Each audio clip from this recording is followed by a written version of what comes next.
Bonjour tout le monde, ça me fait plaisir de vous voir tous ici et bonjour à vous tous qui m'écoutez. J'avais envie de partager avec vous sur un sujet aujourd'hui qui est: notre destin est-il déjà écrit ou doit-on le révéler?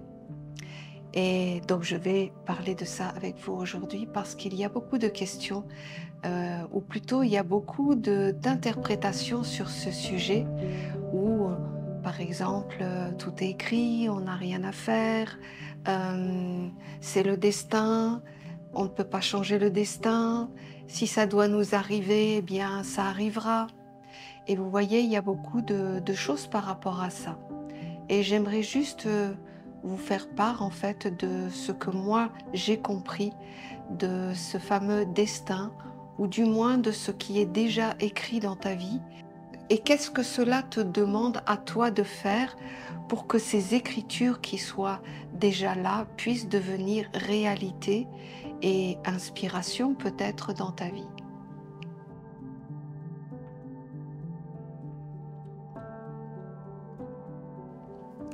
Alors, d'une manière générale, j'ai envie de dire, vous voyez, c'est déjà écrit.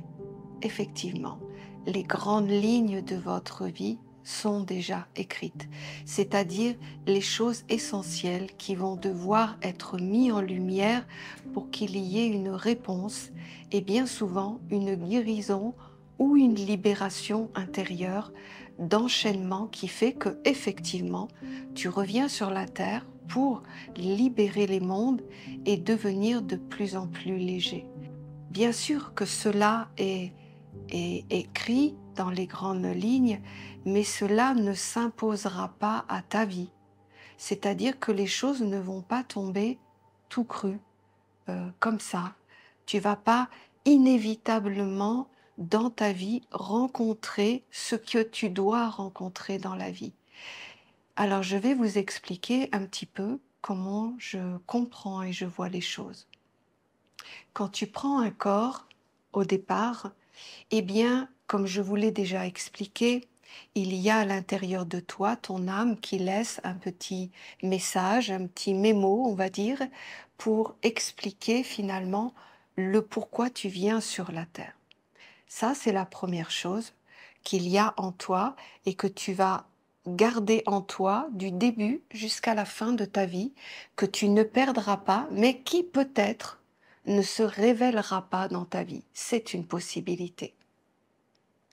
Donc tu as à l'intérieur ce petit message, mais en même temps que tu as ce message, eh bien, s'écrit dans les astres, si tu veux, dans les mondes subtils, dans les liens avec les esprits, les égrégores, en fait, tout ce qui va faire ton ciel de destinée, eh bien, s'écrit les étapes sur lesquelles il va falloir que tu donnes des réponses. Et bien souvent, tu l'as vécu dans ta vie plusieurs fois où tu es arrivé à un point où il t'est demandé de passer à autre chose ou de faire différemment ou de faire un choix dans ta vie. Tu sais, tu arrives comme à une voie sans issue et il t'est demandé, tu fais quoi? Tu vas à droite ou tu vas à gauche? Et ça nous est tous arrivé dans notre vie où inévitablement tu arrives à cette fameuse question: quel choix tu fais? C'est-à-dire comment tu la passes, cette étape qui est importante dans ta vie. Est-ce que tu déclines l'invitation de la libération en prenant le chemin de droite, ou alors tu es tellement encore dans la peur, dans le non-savoir, dans voilà, que tu vas tout faire pour te raccrocher à ton existentiel là du présent quand tu es dans cette situation, et qu'en fait finalement tu vas essayer de trouver des solutions pour maintenir ton existentiel.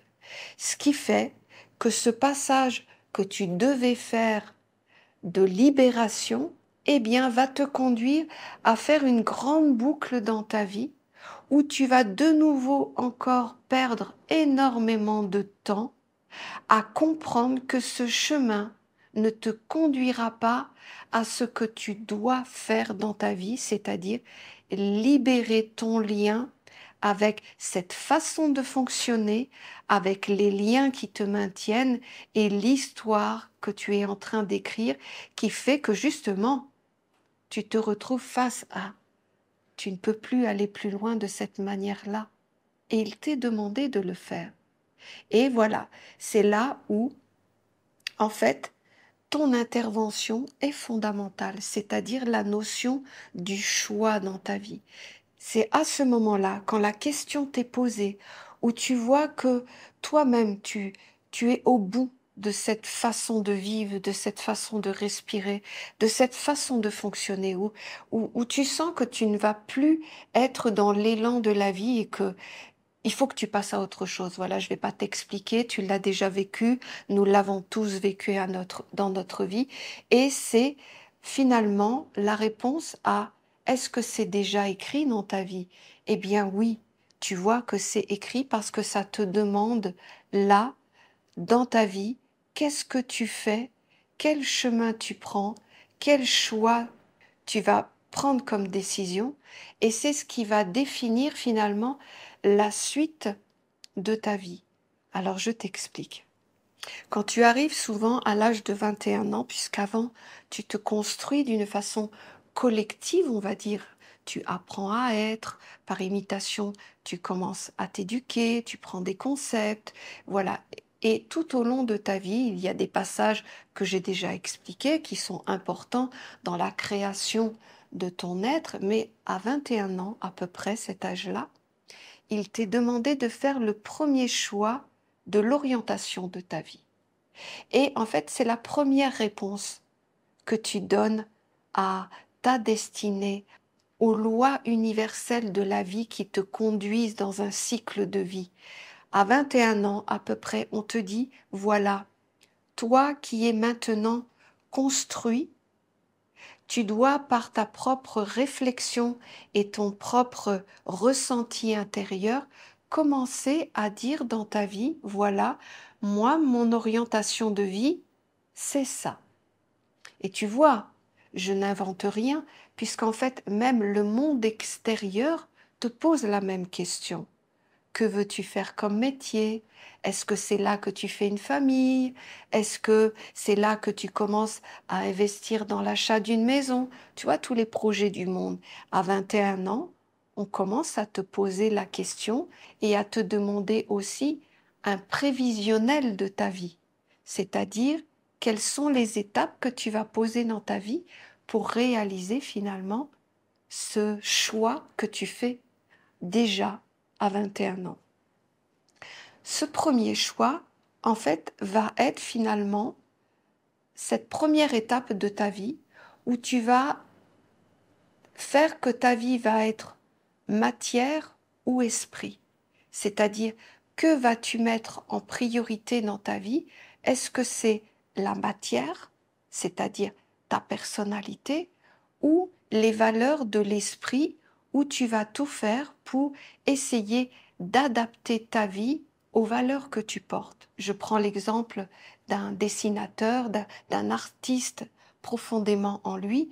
À 21 ans, il va se dire, moi, je vais, en fin de compte, créer une structure dans ma vie ou aller dans des structures parce que je veux exploiter mon art du dessin. Et c'est là qu'il choisit sa vie. Ou alors, il va dire, ce que beaucoup font, parce que c'est l'inspiration extérieure du monde, il faut que j'aille à l'université pour apprendre pendant des années l'art du dessin, pour commencer à prendre sa vie en main. Eh bien, tu vois, la différence, elle est là, dans ta destinée. Soit tu écoutes ta vie intérieure et tu deviens l'être autonome qui va faire juste une petite boucle d'apprentissage, c'est-à-dire la révélation de soi et l'affirmation de soi dans sa vocation intérieure, et il va considérer que la matière est au service du ressenti. Et donc là, pendant quelque temps, il va bidouiller la matière pour finalement arriver à se poser et à être dans l'expression de son univers. Et dans ces cas-là, il est tout proche de sa mission de vie, c'est-à-dire qu'il n'est pas encore allé en direct en disant je sais ce que je veux de ma vie, je suis un artiste, je sais que ma mission de vie va être voilà de créer des œuvres et donc j'y vais directement et en l'affirmant dans sa vie et autour de lui, sont rares ces personnes qui vont directement à la deuxième étape de sa mission de vie parce qu'il a déjà rapidement posé sa première étape, tu vois. Souvent, c'est en fait, on écoute le monde extérieur et en fait, on prend les mécanismes et les lois du monde extérieur qui te fait croire que sans l'étude, l'apprentissage, les années de travail dans une université qui est financée par le monde extérieur, que c'est par là que tu pourras réaliser ton œuvre, sinon tu ne seras pas reconnu. Eh bien, en fait, qu'est-ce qui se passe? C'est que au lieu d'y aller directement, tu vas passer des années à aller à ta deuxième étape de vie, alors que ta deuxième étape de vie te dit maintenant, en fait, avec l'art, avec l'expression de ta vie intérieure. Par exemple, ça peut être un deuxième exemple, comment tu vas l'exploiter d'une façon beaucoup plus grande. Ça sera sûrement la deuxième question qui te sera posée dans ta vie, c'est-à-dire comment souhaites-tu officialiser ton œuvre et la propager comme ta grande respiration de vie. Il est bien évident que quand je dis études, je ne suis pas contre les études, bien au contraire, parce que ça permet de se perfectionner dans certains domaines. Ce qui est important que vous compreniez quand je dis cela, c'est que vous voyez, là où ça devient un petit peu une fatalité de la vie, c'est que quand tu sors de l'école, on te dit où tu veux aller et souvent, ben, tu as le choix entre la médecine, être avocat et toutes les branches. Et en fait, tu te retrouves devant un monde où quelque part, ce n'est pas ton âme que tu écoutes, mais c'est la vague. Et bien souvent, après, tu rentres dans ce système et, par exemple, tu fais quelques années de médecine et au bout de quelques années, on te dit, bah, qu'est-ce que tu veux faire finalement? Bah, vu ce que j'ai étudié, pratiqué, tout ça, bah, je vais aller en gynécologie. Et puis après, tu te retrouves toute ta vie à faire ce métier dans un système. Tu vois, c'est là où le côté fatal, où en fait, c'est on te prend à la sortie de l'école et on te dit tout de suite qu'est-ce que tu fais de ta vie, alors qu'en fait, tu ne t'es pas écouté. Euh, c'est là que ça devient, en fait, tu subis ta vie. Par contre, tu vois, quelqu'un qui va écouter son âme et ce qu'il aime et qui va se dire, moi, je te donne par exemple, si moi, par exemple, je te fais cet exemple, pourtant j'ai un certain âge, si par exemple, je prends la décision de vouloir passer quelque chose à travers la chanson, eh bien, si je décide de devenir chanteuse, par exemple, eh bien, actuellement, je fredonne comme beaucoup de personnes, et si je veux devenir chanteuse et pouvoir toucher et impacter cet univers, eh bien, je vais aller prendre des cours de chant. Je vais aller voir des professionnels pour apprendre à chanter et me permettre de réaliser ce que j'ai envie de réaliser. Mais ce n'est pas pour savoir si je peux être chanteuse, si c'est quelque chose qui me parle, est-ce que c'est ma voix? Non, je vais aller chercher des compétences qui peuvent être à l'université ou des professionnels parce que je veux pouvoir réaliser mon projet, parce que je sais ce que je veux. Et je choisis cela parce que je veux permettre à qui vit en moi de pouvoir se réaliser dans la matière. Donc voilà, je voulais juste faire un petit récapitulatif pour que vous ne pensiez pas que je suis contre le système. Bien évidemment, il est bien pour ceux qui souhaitent y aller, mais il peut aussi te conduire à subir une vie toute ta vie, alors qu'en fait, si tu es intelligent, tu peux juste l'utiliser ponctuellement pour te performer dans ce que tu veux réaliser dans ta vie. C'est écrit dans ta vie, tu vois? Ces choses-là, tu vas les rencontrer. La grande différence, c'est est-ce que tu vas y aller directement, c'est-à-dire tu es quelqu'un vraiment qui écoute sa vie intérieure et qui n'écoute pas ce que le monde t'impose. C'est vrai qu'il faut être fort, mais ça dépend des natures, ça dépend des êtres, du temps qu'ils ont à faire. Et puis il y en a, pour eux, c'est très clair dès le départ, ils n'appartiennent pas à ce monde, ils viennent pour révéler leur vie intérieure. Et à 21 ans, il y en a qui le savent déjà. Donc, en fait, tu vas vite à ta deuxième étape, tu vois. Tu vas mettre 2, 3 ans, 4 ans, peut-être, à réaliser vraiment cette étape où tu vas incarner, créer, mettre au monde ce qui va te permettre d'être dans la révélation de ta vie intérieure. Ou alors tu vas être un peu plus, tu vois, à te dire j'ai encore des choses à apprendre à droite, à gauche, de regarder, comprendre le monde, mais toujours être dans la priorité de mettre son art en mouvement, c'est-à-dire qu'en même temps qu'il essaie de faire les choses, eh bien en même temps il se développe, il affine, il exprime son art, c'est-à-dire qu'en fait quand il arrive, il est prêt. Et il y a beaucoup, malheureusement, d'êtres qui vont mettre des dizaines d'années, voire plus, avant d'être capables de dire, voilà, je vais offrir maintenant mon projet dans une structure bien plus grande, c'est-à-dire d'être dans une œuvre dans sa vie. Parce que l'œuvre, elle n'arrive pas à la fin de sa vie. L'œuvre, elle arrive justement vers les 28 ans, quelque chose où tu as toute l'énergie, tu as toute la capacité, tu es en mesure encore de changer beaucoup de choses dans ta vie. Et c'est là que tu vas te poser définitivement dans le contexte de vie que tu vas avoir créé. Et donc, vers l'âge de 28-30 ans, eh bien, c'est là qu'en fait, tu devrais être, par exemple, tu as développé ton œuvre intérieure, tu lui as donné de la forme, tu as une identité, c'est-à-dire qu'en fait, tu as révélé ce que tu pouvais révéler en tant qu'individualité. Mais là, ce qu'il faut que tu arrives à faire, c'est créer ta vie pour pouvoir, plus tard, vers les 50 ans, que tu puisses vraiment vivre de tout ce que tu auras posé dans ta vie. C'est-à-dire que sur la terre, dans le subtil et dans les mondes supérieurs, tu auras créé des liens et tous ces liens te permettront de vivre en permanence avec eux. Et pour cela, c'est dans une phase de ta vie où souvent la deuxième étape, elle est pour dire quelle œuvre tu fais dans ta vie et qu'est-ce que tu poses définitivement dans ta vie pour que ça devienne le socle de ta vie.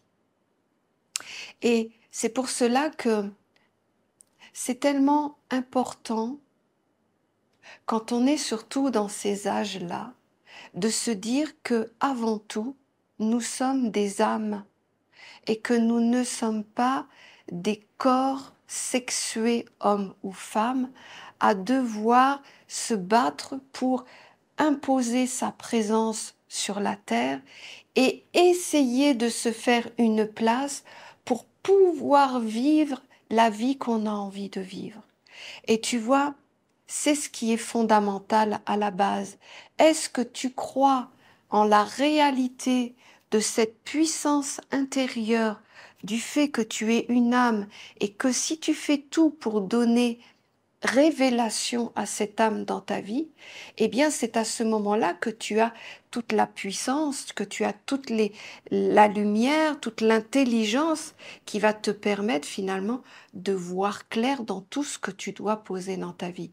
Mais souvent, eh bien, on oublie qu'on est une âme et on pense qu'on doit passer par toutes ces étapes dures et difficiles de la confrontation à la matière pour savoir qui on est, pour pouvoir, à un moment donné, faire place à son âme. Non, ce sont deux voies différentes. Il y a celui qui sait profondément et qui a la force et le courage de croire en ses valeurs et en sa vie intérieure au point de ne pas devenir l'objet de toutes les décisions extérieures qui te dit que une âme ne peut se vivre que quand tu as posé ta vie, quand tu as révélé ta vie intérieure, quand tu as fait des œuvres de lumière, quand tu as fait des disciplines, quand tu as passé des initiations. Certes, c'est vrai, quand en fait, tu crois que tu es un corps. Mais quand tu sais que tu es une âme, tu as juste à être dans ce mouvement de révélation du beau de ce qui vit à l'intérieur de toi. Et quand tu penses comme un corps, eh bien tu vas accepter l'idée de la souffrance, de la dureté, de l'éducation, des épreuves, parce que on te dit qu'on enfante dans la douleur, et qu'en fait, quelque part, inconsciemment, tu acceptes que ta vie sera épreuve, initiation, et donc attendra l'éveil par la souffrance. C'est ce que beaucoup vivent dans la vie. C'est ce chemin de droite qui est certes mieux que celui de gauche où vraiment tu te perds dans la matière, tu te prends des claques, tu vis des expériences inutiles. Rien n'est inutile, mais tu vis des expériences notamment de souffrance, d'entêtement dans la bêtise, de liens que tu perpétues et que tu ne changes pas ta façon de faire. Tu vois, il y a beaucoup d'êtres sur la terre qui vraiment s'endettent et s'entêtent à vraiment souffrir pour évoluer. Et ceux-là, on les reconnaît parce que, en fait, ils n'acceptent pas de s'écouter eux-mêmes parce qu'ils croient qu'ils ne sont pas capables. Il y a plein de raisons qui font que ce sont des personnes qui sont dévaluées d'emblée, c'est-à-dire à 21 ans, ce sont des êtres qui sont vraiment pris par le système du monde et qui ne va faire que suivre tout ce que le monde va lui dire de faire, c'est-à-dire de s'endetter, de s'enchaîner, de s'abrutir aux lois de la terre. Et plus tard, même son chemin intérieur, il ne sera pas capable d'être libre de sa propre inspiration, il se référera toujours aux lois de la matière.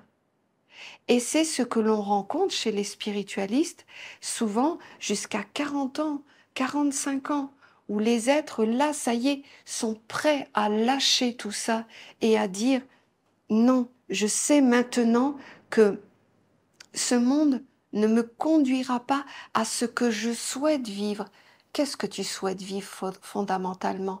Eh bien, ce lien avec ta destinée, mais dans le plein épanouissement du goût de la vie, en parcourant ce chemin sur la terre, où toi-même, en fin de compte, tu dois être dans la joie de l'exploration des mondes, et pas dans la souffrance de la libération des mondes.